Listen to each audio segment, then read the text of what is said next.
Bismillahirrahmanirrahim. Innal hamdalillah nahmaduhu wa nasta'inuhu wa nastaghfiruhu wa na'udzu billahi min syururi anfusina wa min sayyiati a'malina. May yahdihillahu fala mudhillalah wa may yudlil fala hadiyalah.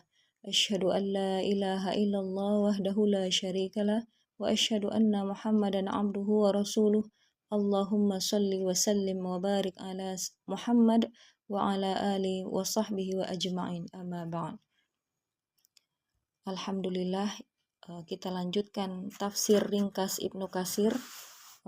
Hari ini insya Allah akan membahas surat ke-113 surat Al-Falaq. Kita akan bacakan saja tafsirnya dan tidak disyarah dan atau dijelaskan ya.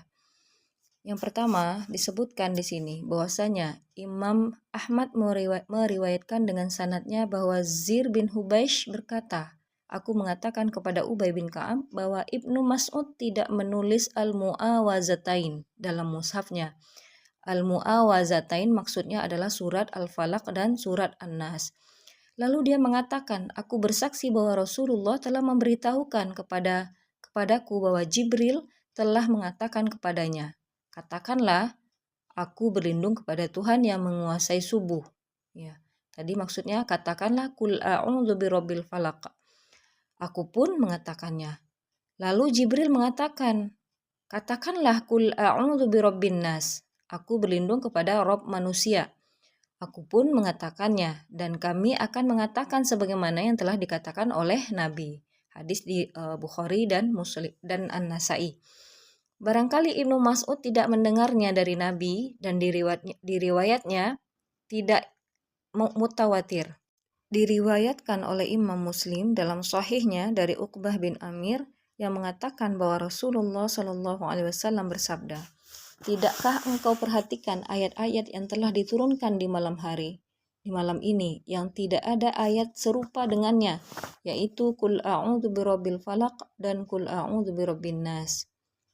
Diriwayatkan dari Abu Sa'id, Rasulullah SAW telah melindungkan diri dari ketajaman mata jin dan ketajaman mata manusia. Imam Tirmizi mengatakan bahwa hadis ini hasan dan sahih. Terdapat beraneka pendapat ya mengenai penafsiran Al-Falaq. Namun yang paling benar Al-Falaq itu artinya subuh. Dan inilah yang menjadi pegangan Imam Bukhari dalam sahihnya. Firman Allah Ta'ala, min syarri ma khalaq, dari kejahatan makhluknya, yaitu dari kejahatan semua makhluknya, dan dari kejahatan malam apabila telah gelap gulita, yaitu di surat ke ayat ketiga, wa min syarri ghasiqin idza waqab. Mujahid mengatakan ghasiqul lail idza waqab itu artinya apabila matahari telah terbenam. Demikian dikemukakan oleh Imam Bukhari dan hal ini pun dikatakan oleh Ibnu Abbas dan yang lain. Namun yang lainnya berpendapat ghasiq itu artinya bulan. Ya. Sesuai dengan hadis yang mengatakan bahwasanya Rasulullah pernah mengatakan kepada Aisyah, ya, ketika Aisyah berkata Rasulullah SAW memegang tanganku lalu memperlihatkan bulan kepadaku ketika terbit. Lalu beliau mengatakan, berlindunglah kepada Allah dari kejahatan bulan apabila terbenam. Hadis ini diriwayatkan pula oleh Imam Nasa'i dan Tirmizi. Kelompok pemilik pendapat yang pertama mengatakan bulan adalah pertanda malam bila telah masuk. Ini tidak bertentangan dengan pendapat yang tadi, yang pertama. Karena bulan itu termasuk pertanda malam dan tidak akan muncul kecuali di waktu malam. Demikian pula halnya bintang-bintang tidak akan muncul kecuali di waktu itu. Maka ini semua kembali kepada pendapat kami. Wallahu a'lam. Dan firman Allah Ta'ala disebutkan, dan dari kejahatan wanita tukang sihir yang mengembuskan napas pada buhul-buhul, yaitu di ayat keempat. Wa min syarrin naffatsati fil 'uqad. Ya. Disebutkan di sini bahwasanya Imam Bukhari meriwayatkan dalam bab tentang al-tib atau pengobatan ya. Di dalam sahihnya bahwasanya Aisyah berkata, Rasulullah Shallallahu Alaihi Wasallam pernah kena sihir sehingga dia mengaku mendatangi istrinya, padahal tidak. Sufyan mengatakan bila keadaannya seperti itu adalah sihir yang hebat. Lalu Rasulullah SAW bersabda, "Wahai Aisyah, apakah kamu tahu bahwa Allah telah menfatwakan kepadaku tentang sesuatu yang kamu tanyakan itu? Telah datang kepadaku 2 orang laki-laki, salah satunya duduk dekat kepalaku dan satunya lagi duduk dekat kakiku. Laki-laki yang dekat kepalaku mengatakan, apa yang terjadi dengan orang ini? Dijawab oleh yang satunya lagi, terkena sihir. Dia bertanya lagi, siapa yang telah menyihirnya? Dia menjawab, Lubaid bin Al-Som, laki-laki dari Bani Zuraik, mata-mata Yahudi. Dia adalah orang munafik. Dia bertanya lagi, di mana nih sihirnya? Jawabnya, di dalam sisir dan rambut. Katanya, di mana? Dia menjawab, di dalam seludang mayang kurma di dalam sumur Zarwan. Lalu beliau mendatangi sumur itu, kemudian mengeluarkan sihir itu. Katanya, inilah sumur yang pernah diperlihatkan kepadaku, seolah-olah airnya melimpah keruh dan pohon kurmanya bagaikan kepala-kepala syaitan. Perawi berkata, beliau pun mengeluarkannya. Aku bertanya kepada Rasulullah SAW, apakah Anda tidak membalas sihirnya? Rasulullah SAW menjawab, adapun Allah telah menyembuhkan aku dan aku tidak suka membalas keburukan kepada seorang manusia apapun. Hadis ini diriwayatkan oleh Imam Ahmad dan Muslim.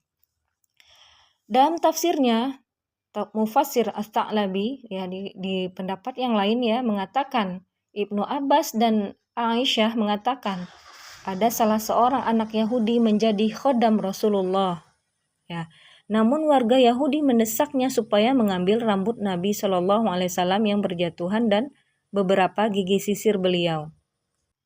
Dan khodam atau pembantu itu melakukannya, kemudian diberikanlah kepada warga Yahudi dan mereka pun menyihir beliau dengannya.